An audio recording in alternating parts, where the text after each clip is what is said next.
बेड़ा तो पार ही पार है। अब वो भक्ति कैसी होनी चाहिए, भगवान को किस किस प्रकार से आप भक्ति कर सकते हो। पहले हमने 5 प्रकार की भक्ति की बात की, अब हम 9 प्रकार की भक्ति की बात करेंगे। ये जो नवधा भक्ति होती है ना, ये नवधा भक्ति में से कोई सा भी एक टाइप आप पसंद कर लेना कि आपको 9 प्रकार की भक्ति में से कौन सी भक्ति पसंद है। तो नवधा भक्ति में से जो भक्ति का टाइप पसंद आए वो भक्ति की राह आप अपना लीजिए। पहली भक्ति है श्रवण भक्ति। अभी जो आप भक्ति, सुखदेव जी जो थे ना, अपनी माता के गर्भ में कितने वर्ष तक रहे। भागवत जी में आप लोग कई बार गए होंगे, टीवी पर भी सुनी होगी, कितने वर्ष तक सुखदेव जी अपनी माता के गर्भ में रहे।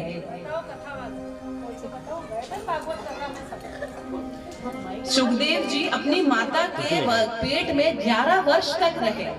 11 वर्ष तक। अभी बच्चे कितने रहते हैं गर्भ में, 9 महीने तक, जिसमें 9 ही महीने पैर ऊपर लेके बेड रेस्ट करना पड़ता है। 9 ही महीने किचन सासू जी के हाथ में आ जाता है कि सासू जी बनाएगी तब बहू रानी जीमेगी, क्योंकि वंश चिराग आने वाला है तो सासू जी को भी करना पड़ता है उसका आगे पीछे।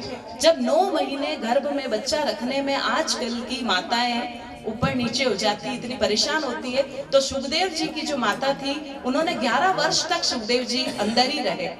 अब क्यों रहे, वो आए नहीं बाहर। वो बोले कि मैं बाहर आऊंगा तो सिर्फ सत्संग ही करूंगा, मैं बाहर आके फालतू के प्रपंच करने मुझे बाहर नहीं आना, तो मैं तो सत्संग करूंगा तब ही मैं बाहर आऊंगा। तब व्यास जी ने बोला कि तेरा जन्म होगा और तू कथा सत्संग ही करेगा। तब जाके सुखदेव जी 11 वर्ष बाद जन्म लेकर के पधारे और इस तरह से उन्होंने कीर्तन करते करते करते ही अपनी पूरी योनि को जिया। बोलिए सुखदेव भगवान की जय। तीसरी भक्ति होती है पाद सेवन। पाद मतलब पैर, सेवन मतलब पैरों की सेवा करना। कौन करता है पैरों की सेवा? कौन से देवी देवता में आपने देखा होगा कि पैरों की सेवा करते हुए चित्र? लक्ष्मी जी किसके पैर दबाती है?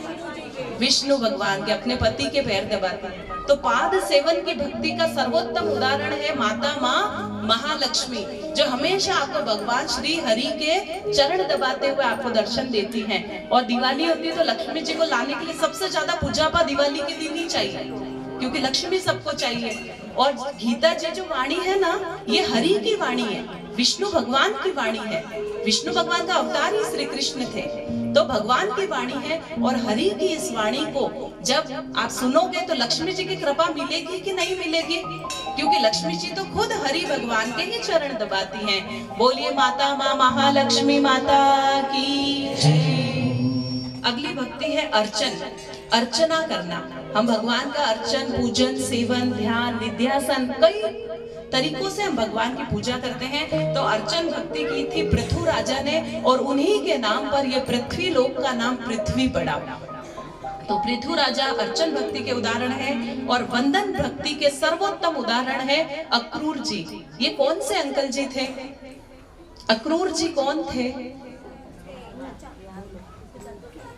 मथुरा में कंस के पास में ही रहते थे। अक्रूर जी कंस के पास में रहते थे, पर 24 घंटे ध्यान कृष्ण का करते थे।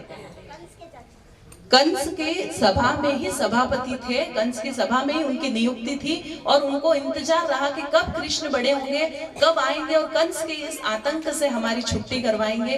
तो अक्रूर जी ने जितनी भगवान का वंदन किया ना, उनका वंदना सर्वोत्तम है। पूरे शास्त्रों में हमारे हिंदू धर्म में सबसे अच्छी वंदना की अक्रूर जी ने। और दास्य भक्ति हमारे हनुमान जी की, जो 24 घंटे राम जी के साथ रहते हैं। जहाँ राम की कथा होती है, जहाँ सत्संग होती है, जहाँ भगवान का नाम लिया जाता है, वहां पर हनुमान जी दौड़ के आते हैं, चलकर भी नहीं आते, उड़ते हुए चले आते हैं। और जो अर्जुन का रथ था ना, उसके रथ के ऊपर, उसके झंडे पर, उसकी ध्वजा पर भी भगवान शंकर हनुमान जी के रूप में, रुद्रावतार के रूप में, बजरंग बली के रूप में स्थापित थे। और आज वही भगवान शंकर जी के प्रांगण में हम लोग बैठे हैं। बोलिए सूर्येश्वर महादेव की जय, राम भक्त हनुमान की जय। सख्य भक्ति में नाम आता है अर्जुन का। अर्जुन जैसा दोस्त नहीं, इसलिए सख्य भक्ति की अर्जुन ने। और अंत में आत्मनिवेदन की भक्ति किसने की? राजा बलि ने। राजा बलि के बारे में हम सब बहुत जानते हैं, भागवत कथा में हमने इन सभी के बारे में सुना है। तो राजा बलि की आत्मनिवेदन की भक्ति को हम सभी ने जाना। और जब लक्ष्मी जी पाद सेवन करती है ना, तब वो अपने पति की यथा योग्य सेवा करती है। और वैसे ही यथा योग्य सेवा, पैर दबाने का सिस्टम तो आजकल रहा नहीं, पैर दबाने की भी मशीनें आ गई है, मालिश मसाज की भी मशीनें आ गई, तो पैर दबाने का सिस्टम नहीं हो, पर अपने पति की आज्ञा मान लो, उनकी 4 बात को सुन लो, मानो मत मानो आपकी मर्जी, पर सुन तो लो। तो अगर ये भी कर दिया तो भी वो पाद सेवन भक्ति का ही एक उदाहरण है। अब गीता कथा को आगे बढ़ाते हैं और गीता जी के 6ठे अध्याय आत्म संयम योग में भगवान ने कर्म योग के द्वारा योगारूढ़ होने का संदेश दिया। और 6ठे अध्याय में भगवान ने भगवान को प्राप्त होने वाला पुरुष कैसा होता है उसके लक्षण बतलाए हैं और विस्तार से ध्यान योग का वर्णन किया। जब भी आप भगवान का ध्यान करें, पूजा करें, तो कमर एकदम सीधी, रीढ़ की हड्डी सीधी, गर्दन सीधी और गले का पिछला हिस्सा, सिर का पिछला हिस्सा और आपकी बैकबोन स्ट्रेट होनी चाहिए। जितनी रीढ़ की हड्डी सीधी होगी ना, अभी मैंने बोला तो सब सीधी करने लग गए, दिन भर सीधी रखो। जितनी रीढ़ की हड्डी सीधी होगी, मस्तिष्क आपका सीधा होगा, प्राणों का प्रवाह उतना ही सीधा होगा और आप बिल्कुल अलर्ट रहोगे। जो आपको नींद, आगे झुकने से क्या होता है, नींद आती है, पीछे झुकने से क्या होता है, अहंकार आता है, साइड राइट और लेफ्ट झुकने से क्या होता है, चित्त घूमता है, मन नहीं लगता है। सीधा बैठने से मन भी लगता है, बात भी समझ में आती है और सारी की सारी बात आपके अंदर एक मीठी दवाई की तरह चली जाती है। इसलिए हमेशा रीढ़ की हड्डी सीधी। कभी भी मैं योगाभ्यास कराती हूँ ना क्लासेस में, तो सबसे पहले बैकबोन स्ट्रेट, तभी वो व्यक्ति मेरी बात सुनता है। अगर वो ऐसे हिल रहा है, इसका मतलब वो मुझे सुन ही नहीं रहा है। और अगर वो कुर्सी पर, देखना राजा महाराजा ऐसे ही बैठते थे, उनमें अहंकार पुष्ट होता है। इसलिए कभी भी कमर सीधी करके बैठो, आगे गर्दन करके बैठोगे, रीढ़ की हड्डी आगे की तरफ झुकेगी, तो आपको सुस्ती, आलस्य और नींद आना स्वाभाविक है। तो कमर को एकदम सीधा रखें। गीता जी के 6ठे अध्याय में भगवान ने बैठने का तरीका सिखाया आप लोगों को, वही तरीका मैं आज आपको सिखा रही हूँ, है ना। तो आपको बैठने का तरीका ये करना है। फिर ध्यान लगाना है कहाँ पर, नासिकाग्र पर। अपनी टिप ऑफ द नोज होती है, नाक का अग्रभाग, वहां पर आप ध्यान लगाएं और श्वास को देखें, अंदर जाने वाली श्वास और बाहर आने वाली प्रश्वास, उसको देखते हुए ध्यान का अभ्यास करें। योग कक्षा में जाते हैं तो कहते हैं आसन, प्राणायाम, प्रत्याहार, धारणा, ध्यान, समाधि। क्या करते हो, मेडिटेशन करते हैं। वो मेडिटेशन का तरीका भगवान ने तो कभी बता दिया गीता जी में, हमें तो आज बताते हैं आजकल के गुरुजी, पर भगवान श्री कृष्ण तो बहुत पहले योग की विद्या को समझाकर चले गए। और ज्ञान विज्ञान योग नामक 7वें अध्याय में भगवान ने सबसे मुख्य बात कही है, ज्ञान और विज्ञान। हम आज विज्ञान के युग में रहते हैं, सब चीजें हमको प्रैक्टिकल चाहिए। ऐसा था तो क्यों था, ऐसा हुआ तो क्यों नहीं हुआ, ऐसा होगा तो कैसे होगा, क्या होगा, बस ये क्या, क्यों, कब, कैसे, इसमें ही हम अपने जिंदगी को खत्म किए जा रहे हैं। जब भगवान की बात होती है ना, वहां पर हमें सबूत चाहिए। तो विज्ञान क्या कहता है, सबूत मांगता है। तो ज्ञान और विज्ञान दोनों को मिलाकर कैसे योग सिद्ध होता है, इसका वर्णन आपको 7वें अध्याय में मिलता है। असुरी स्वभाव जिन लोगों का होता है और जिनका देवीय स्वभाव होता है, उनकी प्रशंसा भगवान ने 7वें अध्याय में की। तत्पश्चात 8वें अध्याय में अक्षर ब्रह्म योग में भगवान ने इस जीवन का सारांश बोला है कि मरने के बाद व्यक्ति की क्या गति होती है। मरने के बाद कुछ नहीं हमको पता होता है कि हम कहाँ तक जाने वाले हैं, क्या हमारी मंजिल होगी। हमारे घर वाले, जो आपके धन, माया, पैसा, दौलत होता है ना, वो अलमारी तक ही रह जाता है। पशु पक्षी, आपका जितना भी धन कुटुंब होता है ना, वो सब आपके चौक में ही बंधे रह जाते हैं, पशु पक्षी। फिर आपकी जो इस पत्नी होती है, स्त्री होती है, वो घर के दरवाजे तक आपका साथ देती है। उससे आगे जब आप जाते हो तो आपके भाई, कुटुंब, पुत्र पौत्र जो भी होते हैं, वो शमशान में जलाने तक साथ देते हैं। और उसके बाद आपको अकेले ही अपनी मंजिल तय करनी होती है। फिर आपके साथ कोई नहीं होता है, आपके साथ होते हैं आपके पुण्य, आपके किए हुए शुभ कर्म। उसके आगे कोई भाई, पत्नी, पुत्र पौत्र, धन, पैसा कुछ नहीं चलता है। के लिए यहाँ पर पधारे हैं, आप सभी का हृदय से आभार और स्वागत करती हूँ। और अक्षर ब्रह्म योग में भगवान ने, अर्जुन ने फिर यहाँ पर 7 प्रश्न भगवान से पूछे। भगवान अधिदेव क्या है, अधियज्ञ क्या है, कौन है, वो इस शरीर में कैसे रहता है, और इस प्रकार भगवान 8वें अध्याय में कहते हैं और भक्ति योग के बारे में कहते हैं कि अर्जुन तेरे से ज्यादा कुछ नहीं होता तो तू मेरी भक्ति कर ले, उससे भी मैं तुझसे प्रसन्न हो जाऊंगा। और भगवान ने 2 तरह के मार्ग बताए हैं, शुक्ल और कृष्ण। शुक्ल और कृष्ण पक्ष के बारे में हम सभी जानते हैं। शुक्ल पक्ष क्या होता है, जब चंद्रमा आकाश में बढ़ रहा होता है। कृष्ण पक्ष में चंद्रमा जब निम्न कला की तरफ बढ़ रहा होता है। दक्षिणायन और उत्तरायण मार्ग अलग अलग होते हैं।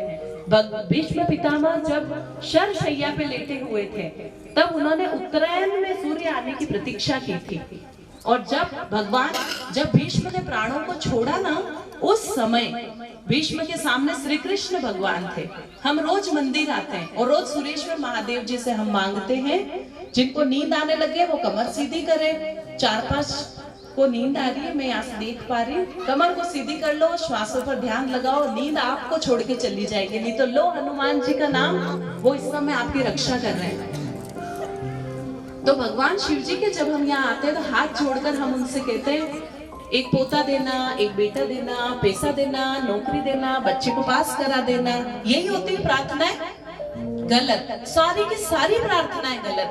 प्रार्थना तो एक होनी चाहिए, एक प्रार्थना होनी चाहिए ये कि अनायासेन मरणम बिना देनेन जीवनम देहांते तव सानिध्यम देहि में परमेश्वरम। हे भगवान, जब भी मृत्यु हो मंगलमय मृत्यु देना, बिस्तर में पड़े पड़े रिबाते हुए किसी की सेवा लेकर मृत्यु मत देना। अनायासेन मरणम, अनायास मेरी मृत्यु नहीं हो। जो व्यक्ति विष खाकर, एक्सीडेंट में जलकर या पानी में डूबकर मरता है ना, उसकी आत्मा भटकती रहती है, उसकी आत्मा का कल्याण नहीं होता है। तो ये जो अकस्मात जो मृत्यु होती है ना, वो मृत्यु नहीं होनी चाहिए, परिपक्व मृत्यु होनी चाहिए कि जब हमारा आयुष पूरा हो तभी हमें बुलावा भेजना, वरना बिस्तर में पड़े पड़े हमको नरक की यातना मत देना। तो अनायासेन मरणम बिना देनेन जीवनम, ये जीवन जो आपने दिया है ना, इसको बस आप ही की सेवा में मैं लगाए रखूं जीवन भर। ऐसे आप मुझ पे कृपा रखना कि मैं 24 घंटे में 24 मिनट तो आपके लिए निकालूं,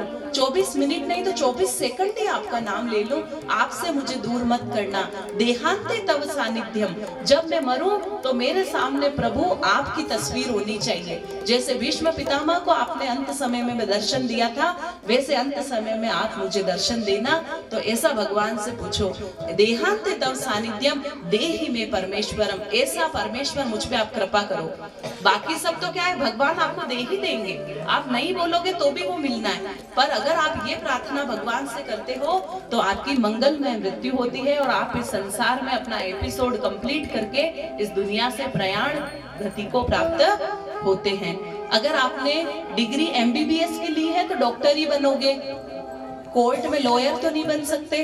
अगर आपने इंजीनियरिंग की पढ़ी की बात है, राज विद्या राज गुह्य योग, यानी राज विद्या राज, विद्याओं की भी राजा, विद्याओं में भी सबसे बड़ी विद्या जो है वो 9वें अध्याय में 34 श्लोकों में भगवान ने राज विद्या बताई है कि जो जैसे मैं कर रही हूँ। पर मुझे ये तो बताओ, आप किस किस भाव में मेरे द्वारा पूजे जाने योग्य हो, मैं किस किस भाव में आपका ध्यान करूं, क्योंकि मेरे को समझ में नहीं आता मैं किस में आपका ध्यान करूं। फिर भगवान 10वें अध्याय में कहते हैं कि हे अर्जुन, ये पूरा जगत, पूरी सृष्टि मुझसे ही उत्पन्न हुई है। इस पूरी सृष्टि का निर्माण करने वाला, संहार करने वाला और पालन पोषण करने वाला मैं ही हूँ। हम भगवान शिव जी की आरती गाते हैं ना, श्वेतांबर पीतांबर बागंबर अंगे, श्वेतांबर ब्रह्मा जी, पीतांबर विष्णु जी, बागंबर शिव जी, 2 भुज 4 चतुर्भुज, 10 भुज ते सोहे, 2 भुज 4 भुज और 2 भुज 10 भुज, इस प्रकार से। फिर ब्रह्मा विष्णु सदाशिव, ब्रह्मा विष्णु और सदाशिव। ब्रह्मा जी के पास क्या काम है, कंपनी में प्रोडक्ट बनाना, विष्णु जी के पास उस प्रोडक्ट को पालन पोषण करना, और शिव जी के पास है पालना और समाप्त करना। तीनों शक्तियां जिसमें निहित है। ब्रह्मा विष्णु सदाशिव जानत अविवेका, जो अविवेकी जन होते हैं ना, वो अलग अलग मानते हैं। प्रणवाक्षर के मध्य प्रणव होता है ओम, ओम के अंदर तीनों देवता एक तत्व में स्थित होते हैं। प्रणवाक्षर के मध्य ये तीनों एक का, अगर आप ओम का जाप करते हो ना तो तीनों भगवान का जयकारा आप कर पाते हो। तो भगवान ने 10वें अध्याय विभूति योग, उसमें भगवान शंकर भगवान हैं, यक्ष और राक्षस, जितने यक्ष और राक्षस हैं उसमें भगवान कुबेर हैं, और 8 वसुओं में भगवान अग्नि का स्वरूप स्वयं को बताते हैं, और शिखर वाले पर्वतों में सुमेरु पर्वत भगवान ने अपना ही स्वरूप बताया है। और वेदों में, वेद कितने प्रकार के होते हैं? 4 प्रकार के नाम बताएं। चलो, कल्याण हो। जब हमें, अब सोचो हमारे को जैसे वेद का नाम पूछा दाएं बाएं देखना पड़ा, क्यों? हम हिंदू नहीं है क्या? हमें अपने वेदों का ज्ञान नहीं, हमें अपने भगवान का ज्ञान नहीं। हम सोचो हमारा धर्म कितना पिछड़ गया है, हमें अपने धर्म का नॉलेज नहीं। इसीलिए आज कन्हैया लाल जैसे मर्डर कांड होते हैं और हिंदू लोग घर में मुंह दबाए छुपे रहते हैं, और ये मुगल लोग हम पे शासन करते हैं। ये लोग सिर उठा के घूमते हैं क्योंकि हम अपने धर्म से कमजोर हो गए। हमारे धर्म का प्रचार और प्रसार कम हो गया, और जहां हमारे धर्म का प्रचार और प्रसार कम हो, वही दुश्मन हम पे हावी हो जाता है। इसलिए अपने धर्म को जाने। हमारा धर्म तो वो है, हम तो उस महाराणा प्रताप की भूमि के निवासी हैं जिन्होंने मुगलों के छक्के छुड़ा दिए, और आज ये हालत है हम हमारे ही घर में डर कर रहते हैं। नेट बंदी कर दी जाती है, हमको चुप करा दिया जाता है, पर ऐसे नहीं, हमको अपने धर्म पर हमेशा अडिग रहना चाहिए। तो इस प्रकार से भगवान ने अदिति के 12 पुत्रों में विष्णु को अपना रूप बताया, और ज्योतियों में किरणों वाला सूर्य, सूर्य भगवान को भगवान ने कहा सूर्य भगवान भी मैं ही हूँ, और वायु देवताओं में चंद्रमा, नक्षत्रों में चंद्रमा, और वायु देवताओं में तेज भी मेरा ही स्वरूप है। महर्षियों में भृगु ऋषि, भृगु का नाम आपने सुना होगा, भागवत जी में उनके कई वृतांत सुनाए जाते हैं। तो भृगु को भगवान ने अपना ही स्वरूप कहा, और एक अक्षर ओमकार, ओमकार को भगवान कहते हैं साक्षात में, ओम भी बोल दिया ना तो भगवान का नाम का उच्चारण कर लिया, इतना आपको उससे फल मिलता है। मुखियों में बृहस्पति मुझे जान, जितने गुरु होते हैं ना खुद को बताया, और सब प्रकार के यज्ञों में जप यज्ञ, जप करते हैं ना अपन, माला फेरते हैं, जाप करते हैं मंत्र का। कई बार देखते हो मंदिर में पंडित जी माला फेरते हुए आपको दिखते हैं, तो जप यज्ञ को भगवान ने अपना स्वरूप बतलाया है। और साथ ही साथ पहाड़ों में हिमालय, पहाड़ को भगवान कहते हैं हिमालय भी मैं ही हूँ। और सब वृक्षों में पीपल का वृक्ष, जिस वृक्ष के नीचे इस समय में और आप और हम बैठे हैं, यही पीपल का वृक्ष भगवान का साक्षात अवतार है। इसीलिए पंडित जी आपको एक लोटा जल सब समस्याओं का हल बताते हैं। अगर एक भगवान की ही सेवा कर रहे होते हो, पत्र पुष्प फलम तोयम, भगवान ये नहीं कहते 56 भोग लाओ, प्रेम से पत्र पुष्प फल और जल भी दे दिया ना तो मैं खुश होके उसको खा लूंगा। इस प्रकार भगवान कहते हैं। नदियों में भागीरथी गंगा जी, गंगा जी को भगवान ने कहा है सबसे पवित्र नदी और साक्षात मेरा स्वरूप। शस्त्रधारियों में भगवान श्री राम भगवान का स्वरूप है, और पवित्र करने वालों में वायु, और मछलियों में मगरमच्छ को भगवान ने अपना अवतार बताया। दैत्यों में प्रहलाद हूँ, गणना करने वालों का मैं समय हूँ, और पशुओं में मैं मृगराज सिंह हूँ, और पक्षियों में गरुड़, पक्षियों में भगवान ने गरुड़ को अपना ही अंश और अपना बताते हैं। पर 20 में से कोई एक बच्चा मैडम का फेवरेट होता है कि नहीं होता है? तो भगवान ने सारे पक्षियों में गरुड़ को अपना फेवरेट बताया, पेड़ों में पीपल के पेड़ को अपना फेवरेट बताया। तो जब किसी से काम कराना हो ना तो उसके फेवरेट को पकड़ लो, पीपल के पेड़ को पकड़ लो, सारे काम इससे ही बन जाएगा। तो इस प्रकार से पितरों में अर्यमा नामक पितर भी मैं ही हूँ, और शासन करने वालों में यमराज मैं हूँ। इस प्रकार भगवान वज्र, शस्त्रों में वज्र, वज्र कौन रखता था? सोचो, जब तक वज्र कौन रखा करता था? देवताओं में किसके शस्त्र का नाम वज्र था? बस इंद्र देवता का जो शस्त्र था वो वज्र था। महर्षि दधीचि, ऐसे प्रश्नोत्तरी भी करनी पड़ती है, आपका रिजल्ट भी तो बनाना है मुझे यहाँ बैठकर। कॉलेज में प्रोफेसर का ही काम करती हूँ मैं, कॉलेज में पढ़ाती हूँ सब्जेक्ट, यहाँ मेरे विद्यार्थी भी बैठे हुए हैं। तो जब तक मैं आपसे पूछूंगी नहीं तो आपको कैसा पता चलेगा हमें क्या पता है और क्या नहीं पता? यहाँ आकर अगर एक बात भी आपके गले उतर गई ना, तो मेरा यहाँ से बोलना सफल है। तो वज्र जो था ना, महर्षि दधीचि ने अपनी अस्थियों का दान किया था। उन अस्थियों से वज्र बना और इंद्र ने उस वज्र को ही अपना शस्त्र बताया। तो भगवान कहते हैं, जो सब गायों में हम कान्हा जी की फेवरेट गाय ही थी, पर हम उसमें कामधेनु गाय को सर्वश्रेष्ठ कहते हैं। कामधेनु गाय की एक पुत्री हुई थी, उसका क्या नाम? नंदिनी। कामधेनु की नंदिनी हुई थी। उसी के पीछे हमारे दो ऋषियों में बहुत लंबा विवाद चला और फिर वो नंदिनी के लिए युद्ध हुआ स्वर्गलोक में कि ये नंदिनी कौन रखे। चलो कामधेनु थी, उसको तो स्वर्ग में दे दी, पर अब बच्चा होगा उसका अधिकार किसका? और मनुष्यों में जो राजा होता है वो भगवान ही होता है। शस्त्रों में वज्र और गौ में कामधेनु, सर्पों में सर्पराज। प्रकार भगवान अपनी विभूतियों का वर्णन विस्तार से करते हैं कि अर्जुन तुझे लगे कि मैं ये नहीं कर सकता, तो अगर किसी जंगल में, तो वो तो पीपल के पेड़ को मान के पूजा कर लेना, कोई मगरमच्छ मिल जाए तो देख लेना, कोई गरुड़ मिल जाए तो मुझे समझ लेना, गंगा जी में डुबकी लगाए तो समझ लेना। गंगा जी में डुबकी लगाते हुए डूब भी गया तो भी तेरा कल्याण होना निश्चित है। इस प्रकार भगवान अर्जुन को समझाते हुए अपनी विभूतियों को विस्तार से कहते हैं विभूति योग नामक अध्याय में। और इसके पश्चात विश्व रूप दर्शन योग नामक 11वें अध्याय का आरंभ होता है। और 11वें अध्याय में भगवान कठिनाई आ जाए, कोई गाड़ी पास में नहीं हो, सुलभता नहीं हो, तो आंख बंद करके सेंटर पॉइंट ऑफ आईब्रो, अपने भ्रू मध्य को देखेंगे तो भी आपको भगवान का दर्शन हो जाएगा। तो गीता जी का जो 11वां अध्याय है विश्व रूप दर्शन योग, इसमें भगवान ने अर्जुन को सब चीजें दिखाई। पहले 10वें अध्याय में तो बताई और 11वें अध्याय में दिखाई। तो एक अध्याय वीडियो वाला है और बाकी के 17 अध्याय सुनने वाले अध्याय हैं। तो इस प्रकार विश्व रूप दर्शन योग अध्याय को हम पढ़ते हैं। तत्पश्चात 12वें अध्याय का आरंभ होता है भक्ति योग से। 11वें अध्याय के अंत में भगवान कह देते हैं, हे अर्जुन, जिस प्रकार मैंने तुझे अपना विश्व रूप दिखाया, जगदीश भगवान की आरती करते देखा, जगदीश भगवान के अंदर सारे के सारे भगवान नजर आते हैं। तो वही विश्व रूप के दर्शन भगवान ने कुरुक्षेत्र में दर्शन दिए थे। उस जगदीश रूप के जो आप दर्शन करते हो, पहली बार वो रूप भगवान ने वहां पर दिखाया था कुरुक्षेत्र में, और उसी रूप का हम दर्शन करते हैं।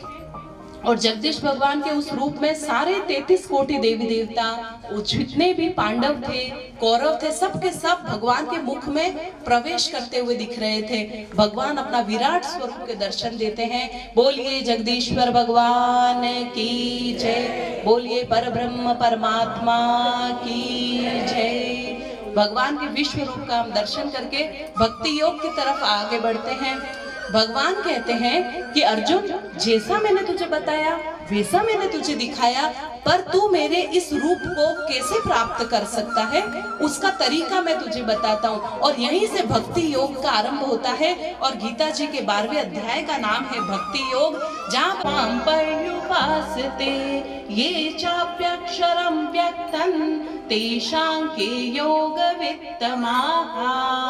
अर्जुन कहता है भगवान सगुण और निर्गुण दोनों रूप में आप दर्शन देते हो, मैं सगुण रूप को पूजूं कि निर्गुण रूप को पूजूं, मैं बड़ा कंफ्यूज हो रहा हूँ। फिर भगवान कहते हैं श्री भगवान उवाच मय्यावेश्य मनो ये मां नित्य युक्ता उपासते श्रद्धया पर्युपेतास ते मे युक्ततमा मताः।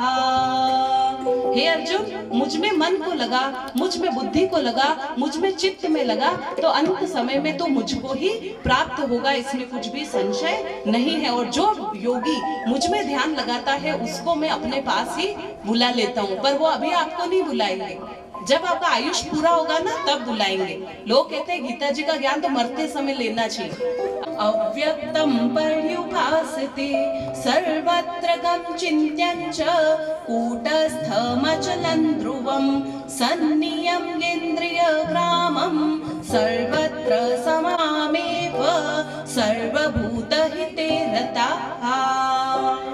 परंतु जो पुरुष इंद्रियों के समुदाय को भली प्रकार वश में नहीं कर सकता, ऐसा जो मन बुद्धि से परे सर्वव्यापी और अकथनीय, कान्हा जी पूज लिए, नवरात्रि आई जगदम्बे को बैठा लिया, गणपति उत्सव आया गणेश जी को पूज लिया, फिर पूजा हम अलग अलग देवताओं के अलग अलग विग्रह की पूजा करते हैं, पर माना जाए तो सारे देवता एक ही है, एक परमात्मा है, उसके अलग अलग क्षेत्र हैं।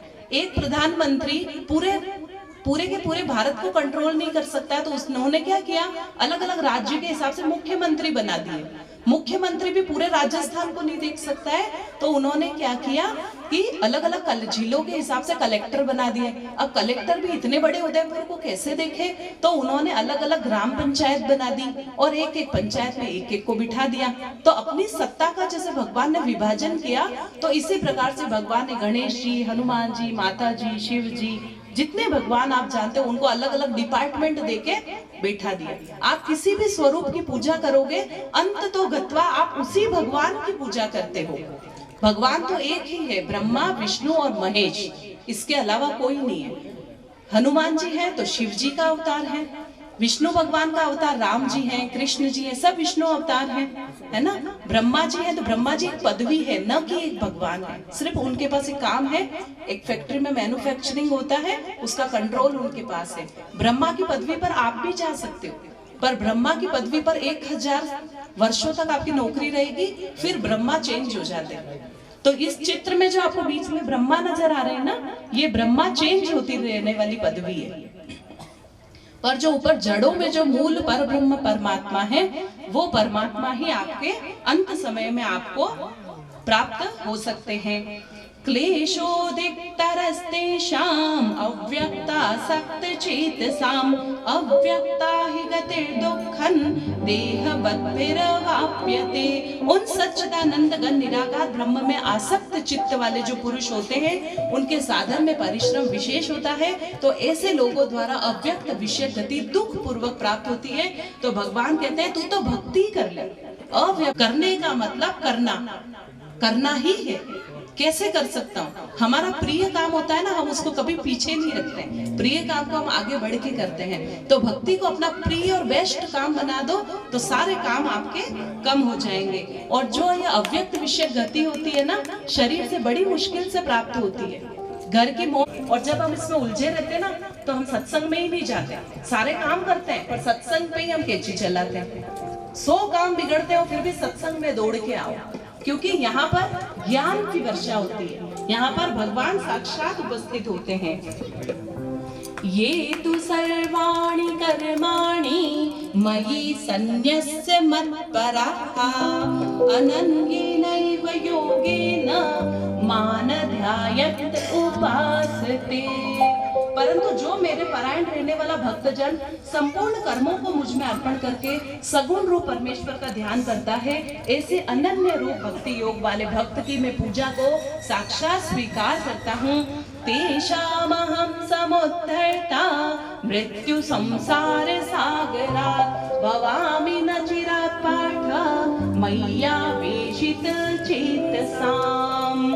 हे अर्जुन, उन मुझ में चित्त को लगाने वाले प्रेमी भक्तों का मैं शीघ्र ही इस संसार समुद्र से उद्धार कर देता हूँ। ऊर्ध्वन्न संशयः, मुझ में मन को लगा, मुझ में बुद्धि को लगा, और इसके उपरांत तो मुझ में ही निवास करेगा, इसमें कुछ भी संशय नहीं है। और ये मन और बुद्धि तो नहीं लगती, सब लग जाता है, मन और बुद्धि नहीं लगती। भगवान के आगे बैठते हैं और दिमाग में घर का किचन घूमता है, शाम को क्या बनाना है, सुबह क्या बनाना है, अब कहाँ जाना है, शाम को किसका कार्ड आया हुआ है, किसके फंक्शन में जाना है।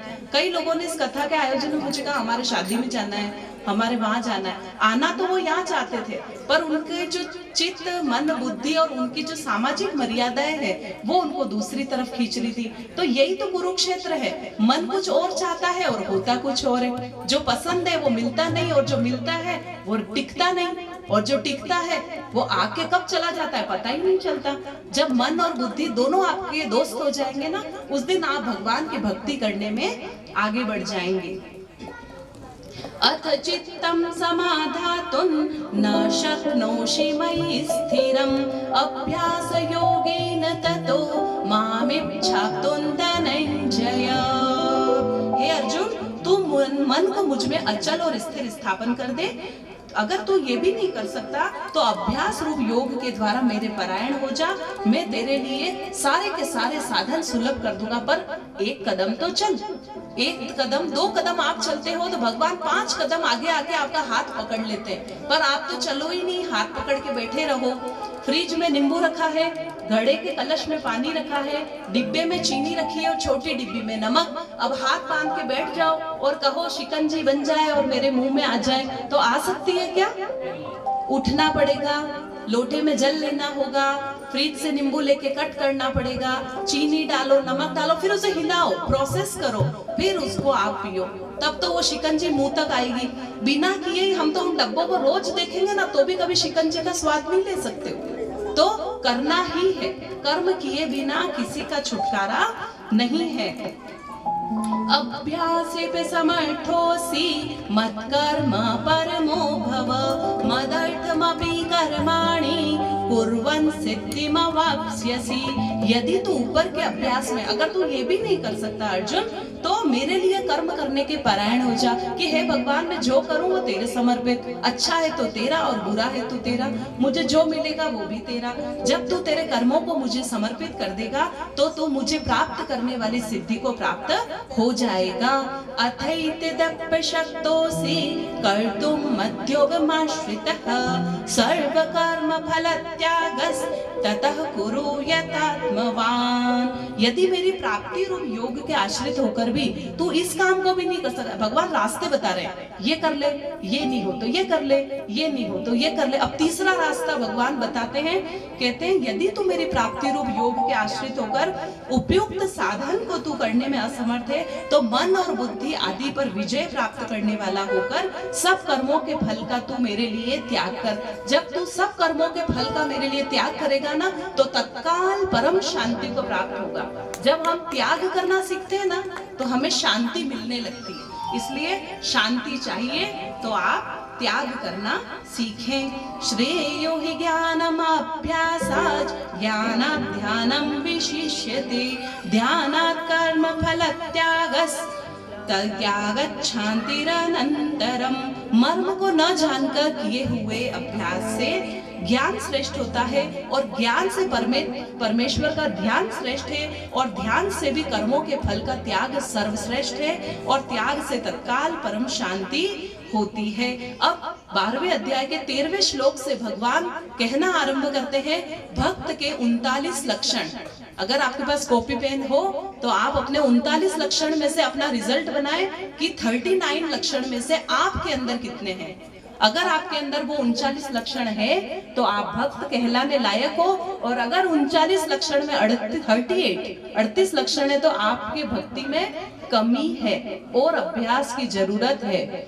तो अभ्यास के 39 भक्ति के 39 लक्षण अब भगवान यहाँ से कहना आरंभ करते हैं। उससे पहले हम एक भजन गाएंगे, क्योंकि कई लोगों को नींद आ रही है, उनकी रीढ़ की हड्डी कभी आगे कभी पीछे झुकती है, तो थोड़ी सी उनको नींद से जगाने के लिए, चेतना में लाने के लिए हम एक भजन गाएंगे। हो अयोध्या की रघुकुल सागरा,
हम सभी को अपने जीवन में अपना रघुराई राम जैसा चाहिए, अपनी पत्नी सीता जैसी चाहिए, माँ कौशल्या सी चाहिए और भाई लक्ष्मण सा चाहिए, है ना। और भक्त हमको हनुमान जैसा चाहिए और शबरी जैसी भक्ति चाहिए, हनुमान जैसी निष्ठा चाहिए। और जब भरत जैसा भाई हो, लवकुश जैसे संतान हो, तो घर तो पूरा राम राज्य बन जाता है, पूरा राम दरबार बन जाता है। और जब राम दरबार बन जाता है ना, तो उस स्थिति में भगवान कुछ कहने योग्य बचता ही नहीं है। जब राम नगर में आप रहते हो ना, तो शांति शांति। राम, अपन क्या कहते हैं कि इस राज्य को राम राज्य बना दो। कृष्ण राज्य कभी कहते हुए सुना क्या? कभी नहीं सुना। तो राम राज्य की स्थापना तभी होगी जब हम सबके आचरण भरत जैसे हों, लक्ष्मण जैसे हों, हमारे आचरण राम सीता जैसे हों, कौशल्या जैसे हों, दशरथ जैसे हों। तो हमारे आचरणों में हमको वैसा लाना चाहिए। अब होता क्या है, परिवारों के टूटने का सबसे बड़ा एक ही कारण है, वो है निंदा। जब निंदा करते हैं ना, तो निंदा से ही घर टूटते हैं। इधर उधर बात करते हैं, किसी की बात लगाते हैं, किसी की बात सुनते हैं, और उसी से क्या होता है, उस निंदा से ही घर के घर पूरे के पूरे टूट जाते हैं। एक निंदा को लेकर एक कहानी मुझे याद आती है, वो कहानी मैं आपको बताऊंगी। एक राजा ने यज्ञ करवाया। यज्ञ ये है ज्ञान यज्ञ। ऐसे कई यज्ञ पहले हुआ करते थे, अश्वमेध यज्ञ, असूय यज्ञ, ऐसा एक यज्ञ का आयोजन हुआ। और उस राजा ने उस यज्ञ की पूर्णाहुति पर ब्राह्मण भोजन करवाया। ब्राह्मणों को भोजन करवाया तो पहली पंगत में 51 ब्राह्मण भोजन करने लगे। और जैसे ही उन्होंने 51 ब्राह्मणों को भोजन की पंगत में बिठाया, और भोजन करते करते ही ब्राह्मणों को बेहोशी आई और ब्राह्मण सारे अचेत हो गए और मूर्छित हो गए और मर गए। राजा ने तो अच्छे के लिए यज्ञ करवाया था, और उसने वो यज्ञ इसलिए कराया कि चलो अच्छा पुण्य बल बढ़े, हमारे राज्य का कल्याण हो। पर हुआ क्या कि 51 ब्राह्मणों की मृत्यु हो गई। दूसरी पंगत तो उसके बाद बैठी नहीं। सब ब्राह्मणों को ये लगा कि इन्होंने विष मिलाकर हम ब्राह्मणों को ब्रह्म भोजन कराया, तो हमको ऐसा भोजन स्वीकार नहीं करना है। अब वो ब्राह्मण मर गए। राजा की इतनी अपकीर्ति हुई, इतनी निंदा हुई। लोगों को अगर एक बात गलत मिल जाए ना, उसको अनेक और 100 तो आगे अपने आप कर देते हैं। आप एक बात निकालोगे ना, वो घूम के आएगी जब तक वो 100 बातों का रूप ले चुकी होगी। अर्थ का अनर्थ हो जाता है। तो वैसे ही उस राजा की निंदा होने लगी। उस राजा ने सोचा मैंने तो अच्छा ही करने का प्रयोजन किया था, और ये मुझसे क्या हो गया। और उस निंदा की, उस टेंशन में, उस चिंता में उस राजा की मृत्यु हो गई। मरने के बाद सब लोग कहाँ जाते हैं? यमलोक जाते हैं। वहाँ चित्रगुप्त भगवान हमारा लेखा जोखा लेते हैं, और वहाँ लेखे जोखे में पूछा जाता है तुमने जीवन में क्या किया। कभी गीता की कथा सुनी, कभी रामायण सुनी, कभी भागवत सुनी, कभी मंदिर गए, कभी भगवान के श्री चरणों में समय बिताया, कभी माला फेरी। आपके लेखे जोखे को वहाँ पूछा जाता है। और चित्रगुप्त भगवान, यहाँ पर एक वृक्ष है, एक कल्पतरु वृक्ष में उनका स्थान होता है।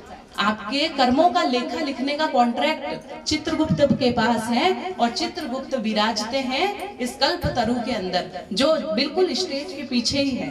तो कल्पतरु में जब आप जल चढ़ाते हो ना, चित्रगुप्त भगवान आपकी रोज प्रेजेंट का पी लगा देते हैं। तो अब राजा की मृत्यु हो गई। उससे राजा की मृत्यु के बाद उसका जो सौतेला भाई था, जो उस राज्य के लिए पीछे पड़ा रहता था, तो उसके तो बल्ले बल्ले हो गई। और इस निंदा कराने में हाथ भी उसके भाई का ही था। और उस सौतेले भाई ने निंदा की, तो राजा के कुछ चाहने वाले मंत्री थे, उन्होंने उस सौतेले भाई को मौत के घाट उतार दिया। उसकी मृत्यु हो गई। उस राजा के सौतेले भाई की मृत्यु हो गई। राजा निंदा से उसको हृदयाघात हुआ और राजा भी गुजर गया। और ब्राह्मण जो मरे थे वो 50 के 50 ब्राह्मण भी मर चुके। सब लोग मर करके कहाँ गए? यमलोक गए। वहां पर यमराज ने पूछा बताओ, वहां पर फैसला होता है आपके कर्मों का। पूछा क्या किया अब तक क्या करते आए हो, बताओ। एक एक के कर्म लिखे जा रहे थे। और उस समय जब देखा तो फिर पता चला कि ये ब्राह्मणों की, इतने सारे ब्राह्मण एक साथ एक टाइम पे मर गए, क्या हो गया ऐसा। तो बोले इस राजा ने, है ना, भोजन का आयोजन किया और विष वाला भोजन खिलाया, तो उससे इनकी मृत्यु हो गई। बोले ऐसी मृत्यु हो गई। बोले विष क्यों मिलाया? राजा ने कहा मैंने तो हलवाई को कॉन्ट्रैक्ट दिया, हलवाई जाने। तो बोले अब हलवाई को लाओ। क्या हलवाई को मार के लाते पूछने के लिए? फिर उसने कहा अभी हलवाई के तो दिन मान पूरे नहीं हुए, उसको कैसे लाए? यमलोक में जो आ जाता है ना, वो वापस धरती पे नहीं आता है। सदेह तो वहां जा ही नहीं सकते। यमलोक में एक ही व्यक्ति सदेह गया था, नचिकेता। नचिकेता नामक एक छोटा बालक था जिसकी कठोप उपनिषद में कथा आती है। तो नचिकेता सदैव यमलोक गया, वरना हम जैसे मरने के बाद ही जा सकते हैं। अब वहां पर जब पूछा कि हलवाई से पूछो, तो बोले हलवाई से, बोले ये एक सांप और बाज, वो दो जने भी वहां पर मर के उसी टाइम पे आए थे। बोले इन दो को पूरा हो गया आयुष, के इन दो का भी पूरा नहीं हुआ, ये लड़ते लड़ते यहाँ पहुंच गए, दोनों परलोक सिधार गए। यमराज ने कहा तुमने क्या किया? फिर जब उसके कारण में गए चित्रगुप्त भगवान, तो उन्होंने कहा कि ये बाज इस सांप को उठा के उड़ रहा था आकाश में। सांप अपनी रक्षा के लिए विष को फूंक मारता है, और बाज अपनी सुरक्षा के लिए, बाज को मारने के लिए सांप ने विष को छोड़ा, और बाज ने सांप को मारने के लिए पंजे में पकड़ा। बाज अपने भोजन की तलाश में था, सांप का काम है अपने जीवन की रक्षा करना। वो विष किस्मत से उस ब्राह्मणों की रसोई की उस खीर में चला गया था, जिस खीर को उन ब्राह्मणों ने खाया और ब्राह्मणों की मृत्यु हुई। तो अब ये ब्राह्मणों की मृत्यु का क्रेडिट किसको जाता है? बाज को, सांप को, या किसको जाना चाहिए? आप बताओ, आपको क्या लगता है? एक पहेली है ये, मैं पूछ रही हूँ। बाज को, सांप को? सांप तो अपने जीवन की रक्षा कर रहा था, वो क्या देखना चाहिए? देख के थोड़े ना जिंदगी की रक्षा होती है। कभी कोई हमारा घर पे आता है, हम पे आक्रमण करता है, तो हमें कुछ नहीं सुनता, जो हाथ में पड़ता है हम उसी के सिर में दे मारते हैं। तो सांप ने तो अपने जीवन की रक्षा की। बाज का काम था, उसको भूख लगी तो सांप को ले जा रहा था साइड में भोजन करने। बाज अपने पेट की पूर्ति कर रहा था, सांप अपने जीवन की रक्षा कर रहा था। और राजा ने तो धर्म कर्म किया, राजा तो इन चीजों से अनजान था, और ब्राह्मण भी अनजान थे। उन्होंने तो सोचा राजा जी एक बढ़िया भोजन जिमा रहे तो जीम लो, तो ब्राह्मण भी निर्दोष थे। अब इस सब में निर्दोष सारे ब्राह्मणों की मृत्यु का जो दोष था ना, वो जो उसका सोतेला भाई मरा ना, उसके अकाउंट में लिखा कि इसने निंदा की, इस वजह से इस राजा की अपकीर्ति हुई और इस राजा को भी मरना पड़ा, और इस निंदा करने वाले का ही परिणाम है। बाकी सब तो अपना कर्म कर रहे थे। ब्राह्मण को पहली पंगत में जीने का अधिकार है तो जीमेंगे, सर्प का है तो वो करेगा, बाज का है वो करेगा, पर निंदा करने वाले ने गलत किया, बाकी सब लोग इसमें अछूते छूट जाते हैं। और यमराज इस सारे पाप का क्रेडिट उस सोतेले भाई के उसमें लिख देते हैं। तो ये निंदा इस तरीके की होती है जो आपके जीवन में मरने का कारण बन जाती है। तो इस प्रकार से इस पूरी घटना, हलवाई से बोले ये एक सांप और बाज, वो दो जने भी वहां पर मर के उसी टाइम पे आए थे। बोले इन दो को पूरा हो गया आयुष, के इन दो का भी पूरा नहीं हुआ, ये लड़ते लड़ते यहाँ पहुंच गए, दोनों परलोक सिधार गए। यमराज ने कहा तुमने क्या किया? फिर जब उसके कारण में गए चित्रगुप्त भगवान, तो उन्होंने कहा कि ये बाज इस सांप को उठा के उड़ रहा था आकाश में। सांप अपनी रक्षा के लिए विष को फूंक मारता है, और बाज अपनी सुरक्षा के लिए, बाज को मारने के लिए सांप ने विष को छोड़ा, और बाज ने सांप को मारने के लिए पंजे में पकड़ा। बाज अपने भोजन की तलाश में था, सांप का काम है अपने जीवन की रक्षा करना। वो विष किस्मत से उस ब्राह्मणों की रसोई की उस खीर में चला गया था, जिस खीर को उन ब्राह्मणों ने खाया और ब्राह्मणों की मृत्यु हुई। तो अब ये ब्राह्मणों की मृत्यु का क्रेडिट किसको जाता है? बाज को, सांप को, या किसको जाना चाहिए? आप बताओ, आपको क्या लगता है? एक पहेली है ये, मैं पूछ रही हूँ। बाज को, सांप को? सांप तो अपने जीवन की रक्षा कर रहा था, वो क्या देखना चाहिए? देख के थोड़े ना जिंदगी की रक्षा होती है। कभी कोई हमारा घर पे आता है, हम पे आक्रमण करता है, तो हमें कुछ नहीं सुनता, जो हाथ में पड़ता है हम उसी के सिर में दे मारते हैं। तो सांप ने तो अपने जीवन की रक्षा की। बाज का काम था, उसको भूख लगी तो सांप को ले जा रहा था साइड में भोजन करने। बाज अपने पेट की पूर्ति कर रहा था, सांप अपने जीवन की रक्षा कर रहा था। और राजा ने तो धर्म कर्म किया, राजा तो इन चीजों से अनजान था, और ब्राह्मण भी अनजान थे। उन्होंने तो सोचा राजा जी एक बढ़िया भोजन जिमा रहे तो जीम लो, तो ब्राह्मण भी निर्दोष थे। अब इस सब में निर्दोष सारे ब्राह्मणों की मृत्यु का जो दोष था ना, वो जो उसका सोतेला भाई मरा ना, उसके अकाउंट में लिखा कि इसने निंदा की, इस वजह से इस राजा की अपकीर्ति हुई, और इस राजा को भी मरना पड़ा, और इस निंदा करने वाले का ही परिणाम है। बाकी सब तो अपना कर्म कर रहे थे। ब्राह्मण को पहली पंगत में जीने का अधिकार है तो जीमेंगे, सर्प का है तो वो करेगा, बाज का है वो करेगा, पर निंदा करने वाले ने गलत किया, बाकी सब लोग इसमें अछूते छूट जाते हैं और यमराज इस सारे पाप का क्रेडिट उस सौतेले भाई के उसमें लिख देते हैं। तो ये निंदा इस तरीके की होती है जो आपके जीवन में मरने का कारण बन जाती है। तो इस प्रकार से इस पूरी घटना स्वाभाविक थी और सारा दोष निंदा करने के वाले पर चला गया। जीवन में 10 तरह की निंदा होती है। निंदक नियरे राखिए आंगन कुटी छवाए, बिन पानी साबुन बिना निर्मल करे सुहाए। निंदा करने वाला पास होना चाहिए, पर निंदा ऐसी मत करो कि किसी के प्राण ही छूट जाए, है ना। एक बात होती है जो जीवन का कारण बनती है और एक बात ऐसी होती है जो मृत्यु का कारण बन जाती है। तो ऐसी ही निंदा उस सौतेले भाई ने की। और 10 तरह की निंदा होती है। समझदार पुरुष होते हैं ना, वो कभी निंदा से दूर रहते हैं, उनको निंदा करने वालों से कोई फर्क नहीं पड़ता। सही कार्यों में वो निंदा की परवाह नहीं करते। कई लोग मेरे इस कार्य को भी हो सकता है कई लोग गलत ठहरा रहे हों कि राजपूत समाज में होते हुए ब्रह्म आचरण करना, पर देखो जन्म से कोई जाति तय नहीं होती, कर्म से जाति तय होती है। आप क्या कर्म करते हो वो आपकी जाति को तय करता है। आपकी जन्म में आप किस जाति में लेते हो वो तय नहीं करती। आपको कर्म से पंडित रहना पड़ता है। विदुर नीति आप पढ़ोगे तो विदुर नीति में पंडितों के लक्षण बताए हैं। 20 लक्षण होते हैं पंडित में। अगर वो 20 लक्षण किसी चांडाल में भी है या किसी निम्न जाति के प्राणी में भी है तो व्यक्ति उत्तम ही कहलाएगा। और सही कार्य करने में कभी निंदा की परवाह मत करो। लाख लोग बुराई करें, सही कार्य करो तो निंदा की परवाह किए बिना सदा काम करते जाओ। और जीवन में 2 ही चीजों में मजा आता है, एक निंदा करने में और एक खुजली करने में। कभी कहीं घाव हो जाए ना, उसको खुजलते ना तो खुजलते ही जाते हैं, उसको हाथ रोकने का मन ही नहीं करता। फिर कहते हैं मीठी मीठी खुजली आ रही है ना, कि मीठी मीठी खुजली आ रही है। और फिर जब जैसे आप हाथ हटाते हो तो तेज जलन होती।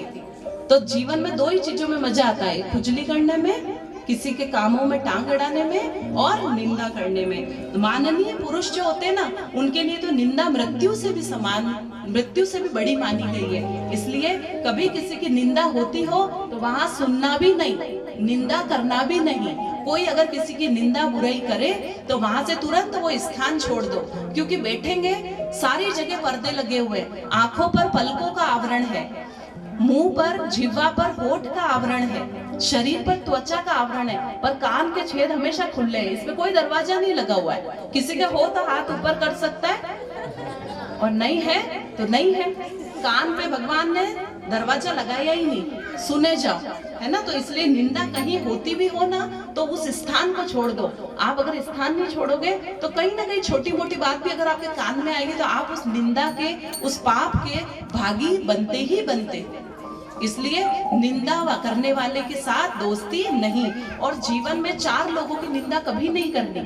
कौन ऐसे 4 लोग हैं? ऐसे 4 लोग होते हैं जिनकी निंदा हमें कभी नहीं करनी चाहिए। स्वामी की, जो हमारे मालिक होते हैं ना, उनकी निंदा हमें नहीं करनी चाहिए। जिसे हम अपना मालिक मान ले उसकी निंदा ना करें। स्वामी हम अपने ईश्वर को मानते हैं। कई लोग कृष्ण भगवान के लिए कहते हैं वो तो वस्त्र चोरी करते थे, वो तो राधा जी के साथ घूमते फिरते थे, वो तो ये करते थे। तो कृष्ण भगवान की आराधना करने मैंने कई लोगों से कहते सुना है, उन्होंने तो लीला की है आप लोगों को मैसेज देने के लिए। उनको क्या कमी थी? वो तो विष्णु भगवान लक्ष्मी जी के साथ खुश थे।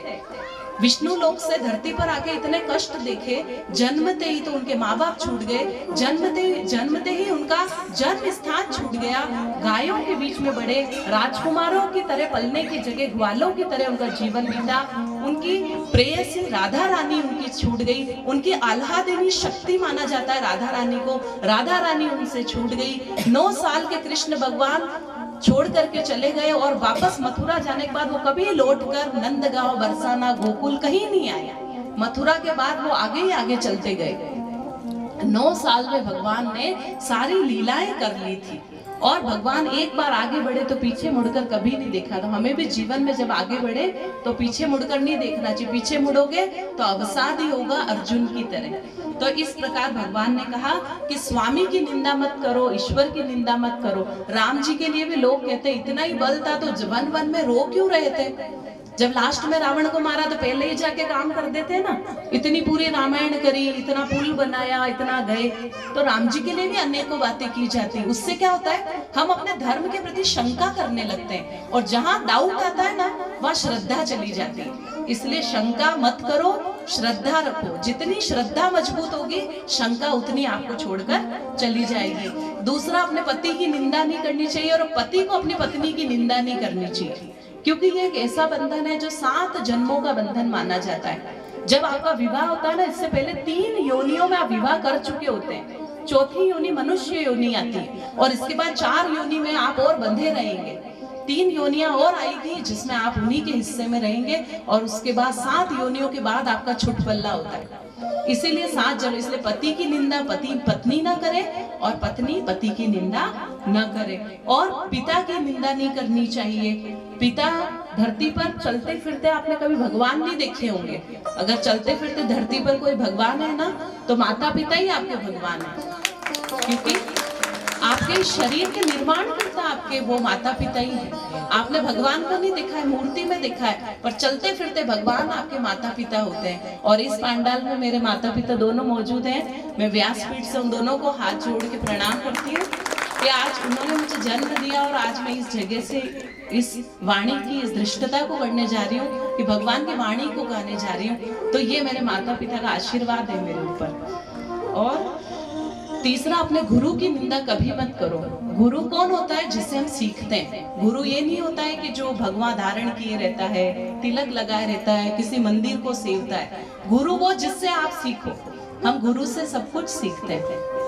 जो आपको बच्चा भी गुरु हो सकता है। बड़े गुरु दत्तात्रेय भगवान थे ना, जिनको हम कहते हैं गुरुओं में सबसे बड़े गुरु दत्तात्रेय। उन्होंने जिंदगी में कितने गुरु बनाए? किसी को पता है? 24 गुरु थे उनके, एक गुरु नहीं था, 24। और गुरु कौन थे? एक चील, एक वेश्या, एक मधुमक्खी, ऐसे गुरु थे उनके। उन्होंने मधुमक्खी से सीखा, चील से सीखा। मतलब 24 गुरुओं को उन्होंने अपने जीवन में स्थान दिया और गुरु दत्तात्रेय ने उन 24 को अपने गुरु का स्थान देके उनसे एक एक बात को सीखा। मधुमक्खी से क्या सीखा उन्होंने? अपरिग्रह सीखा, परिग्रह करना सीखा। मधुमक्खी क्या करती है? आजीवन मधुमक्खी फूलों से शहद को संचय करती है और छत्ते में इकट्ठा करती है। जिंदगी भर एक ही काम करती है। सुबह उठती है, नौकरी पे जाती है, शहद फूलों का रस लाती है, शहद बनाती, फूलों का रस लाती है, शहद बनाती है। और रोज मधुमक्खी का एक ही काम। और एक समय वो मधुमक्खी का छत्ता बन जाता है ना, वही उसकी मृत्यु का कारण बनता है। या तो वो उसी शहद के अंदर उसके पंख चिपक के वही डूब के मर जाती है शहद में, या फिर कोई बहेलिया आता है, छत्ते को जलाता है और मधुमक्खी जल के मरती है और शहद छूट जाता है। तो ये जो संचय करने की प्रवृत्ति है ना, तो मधुमक्खी से उन्होंने सीखा कि संचय कभी मत करो। ये बात गुरु दत्तात्रेय को एक मधुमक्खी सिखा सकती है, तो गुरु दत्तात्रेय क्या होंगे? और हम अपने आप को श्रेष्ठ मानते, गुरु दत्तात्रेय से श्रेष्ठ तो हम नहीं है ना। जब वो भी पशु पक्षियों से सीख लेते थे, तो फिर हमारी तो क्या विसात है। अब हम वापस भक्ति योग नामक 12वें अध्याय पे आते हैं। 12वें अध्याय में आ जाए और भक्त के 39 लक्षणों को चेक करें, आपके अंदर कितने लक्षण हैं। अद्वेष्टा सर्वभूतानां मैत्रः करुणा एव च निर्ममो निरहंकारः समदुःखः सुखः क्षमी सन्तुष्टः सततं योगी यतात्मा दृढनिश्चयः मय्यर्पित मनो बुद्धिः यो मद्भक्तः स मे प्रियः। अब भगवान से रहित हैं, जो किसी में फर्क नहीं करते, सबको एक जैसा मानते, अमीर गरीब दुखी सुखी सबके प्रति करुणा का भाव रखते हैं। इससे लोग मुझे पसंद हैं। स्वार्थ रहित, हर कार्य में जिनका स्वार्थ नहीं होता वो लोग मुझे पसंद हैं। सबका प्रेमी, सबसे प्रेम करने वाला और सब लोग उससे प्रेम करें, ऐसा भक्त मुझे अच्छा लगता है। हेतु रहित दयालु, जिसमें दया का स्वभाव हो, वो भक्त मुझे पसंद है। तथा ममता से रहित, जिसमें ममता न हो। अब ममता और हमारी आसक्ति किसमें है? इस संसार में। और अहंकार रहित होना चाहिए। सुख दुखों की प्राप्ति में हमें सम होना चाहिए। सुख मिले या दुख मिले, ये सोचना चाहिए सुख जाएगा तो दुख आएगा और दुख जाएगा तो सुख आएगा। दोनों के लिए अपनों को तैयार रखने वाला भक्त मुझे अच्छा लगता है। और क्षमा स्वभाव रखने वाला भक्त मुझे पसंद है। साथ ही अपराध करने वालों को भी अभय दान दे दे। कोई गलती हो भी जाए तो क्षमा करने का भाव होना चाहिए। पर सामने वाला तो 1 नहीं 2 नहीं 3 नहीं अनेक गलतियां करे तो दंड भी देना आवश्यक हो जाता है, पर पहली गलती पे तो क्षमा करने का स्वभाव होना ही चाहिए। जो योगी निरंतर संतुष्ट है और मन इंद्रियों सहित शरीर को वश में किए हुए है, मुझ में दृढ़ निश्चय वाला है, मेरी भक्ति करने वाला है, वो व्यक्ति मुझे मन से अर्पण करके अपने भावों से मुझे पूजता है, ऐसा भक्त मेरा प्रिय होता है। यस्मान्नो द्विजते लोको लोकान्नो द्विजते च यः हर्षामर्षे भयोद्वेगे मुक्तो। 15वें श्लोक में भगवान कहते हैं जिससे कोई जीव उद्वेग को प्राप्त नहीं होता और स्वयं जो किसी जीव से उद्वेग को प्राप्त नहीं होता। कई बार क्या होता है कि किसी के आने से हम खुश हैं, तो कब जाएंगे आप, कितने दिन का समय लेकर आए, है ना। तो न तो आपको प्रिय से खुश होना है, न अप्रिय के प्रति करना। समभाव होना चाहिए, किसी से उद्वेग नहीं होना चाहिए आपके अंदर। ऐसा भक्त भगवान को प्रिय होता है। और जो व्यक्ति हर्ष अमर्ष क्या होता है, दूसरे का अच्छा देखकर जलना। अपना अच्छा नहीं हो रहा है कोई बात नहीं, पर दूसरे का अच्छा हो रहा है तो भी हम बुरा कर रहे हैं अपना। जल के खुद का ही रंग काला किए जा रहे हैं, जल के खुद को ही कष्ट दिए जा रहे हैं। इस भाव को भगवान कहते हैं अमर्ष। तो अमर्ष आपके जीवन में नहीं होना चाहिए, हर्ष होना चाहिए, प्रसन्नता होनी चाहिए। तो ऐसा भक्त भगवान को प्रिय है। भय और उद्वेग से जो रहित है वो भक्त मुझे प्रिय है। और जब भक्त हर्ष अमर्ष से ऊपर चला जाता है तो वो भगवान का फेवरेट मोस्ट हो जाता है। अनपेक्ष शुचिर्दक्ष उदासीनो गत व्यथः सर्वारंभ परित्यागी यो मद भक्त समे प्रियः। जो पुरुष आकांक्षा से रहित है, बाहर भीतर से शुद्ध है। बाहर से शुद्ध तो हम सब स्नान करके आए क्या? बाहर से शुद्ध तो हम सुबह ही हो जाते हैं, 4 बजे 5 बजे 7 बजे, जब भी आपके स्नान का समय होता है। पर अंदर से शुद्ध कौन कौन है? अंदर से शुद्ध वो है जिसके विचार पवित्र हो, जिसकी किसी के प्रति कुटिल बुद्धि न हो, सम बुद्धि होना चाहिए। अपना पराया, मेरा तेरा, कम पसंद ज्यादा पसंद, ये जब भाव हो जाता है ना मन में, तो वहीं पर आपके अंदर फर्क आ जाता है। तो बाहर से भी शुद्ध और अंदर से भी शुद्ध हो, ऐसा व्यक्ति मुझे पसंद है। तो बाहर से तो आप रोज शुद्ध होते हैं, अंदर से होने का प्रयत्न करना शुरू करें। पक्षपात से रहित और दुखों से छूटा हुआ वह सब आरंभों का त्यागी मेरा भक्त मुझको प्रिय है। यो न रुष्यति न द्वेष्टि न शोचति न कांक्षति शुभाशुभ परित्यागी भक्ति मान्य समे प्रियः। जो न कभी हर्षित होता है, न द्वेष करता है, न शोक करता है और न कामना का त्याग करता है, जो शुभ और अशुभ संपूर्ण कर्मों का त्यागी है, वह भक्ति युक्त पुरुष मुझको प्रिय है। समित्रैश्च तथा मानापमानयोः शीतोष्ण सुख दुखेषु समसंग विवर्जितः।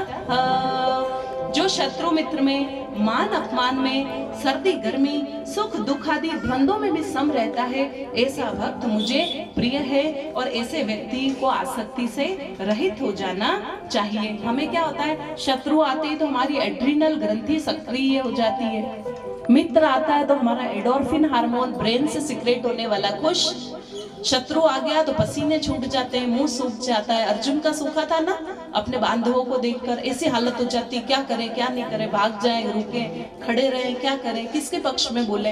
ऐसी स्थिति हमारे जीवन में आती है और यही कुरुक्षेत्र है। हर दिन हम युद्ध लड़ते हैं और दूसरों से नहीं, अपनों से ही लड़ते हैं। दूसरे तो आकर करते हैं, जब करते हैं हमारी बैंड बजाते तब बजाते, पहले तो है ना हम खुद ही खुद से दुखी होते रहते हैं। जीवन में 3 तरह के दुख होते हैं, आदि भौतिक, आध्यात्मिक और आदि दैविक। ये 3 तरह के दुख से अगर आप छूट गए ना, तो आप सारे दुख आपको दूर से देखकर चले जाएंगे। तुल्य निंदा स्तुतिर्मौनी संतुष्टो येन केनचित् अनिकेतः स्थिरमतिर् भक्तिमान में प्रियो नरः। जो निंदा स्तुति को समान समझता है, कोई तारीफ करे तो भी प्रसन्न, बुराई करे तो भी प्रसन्न, ऐसा जो व्यक्ति होता है भगवान को पसंद होता है, वो भगवान को प्रिय है। मननशील, हमेशा अपने किए हुए कार्य पर मनन करो कि आज के 24 घंटे में कोई ऐसा कार्य तो मुझसे नहीं हो गया जिससे मैंने किसी का दिल दुखाया हो। हमेशा ऐसा कार्य मत करो जो जिसके दुख का कारण आप बन जाएं। हमेशा खुशी का कारण बनो, दुख का कारण मत बनो। और जब कभी भी किसी की निंदा अधिक होती हो तो वहां से तुरंत उस स्थान को लेफ्ट कर दें। किसी भी जिस प्रकार भी आपका शरीर का निर्वाह हो उसमें सदा संतुष्ट रहें। रहने के स्थान में ममता रहित रहें, पर रहने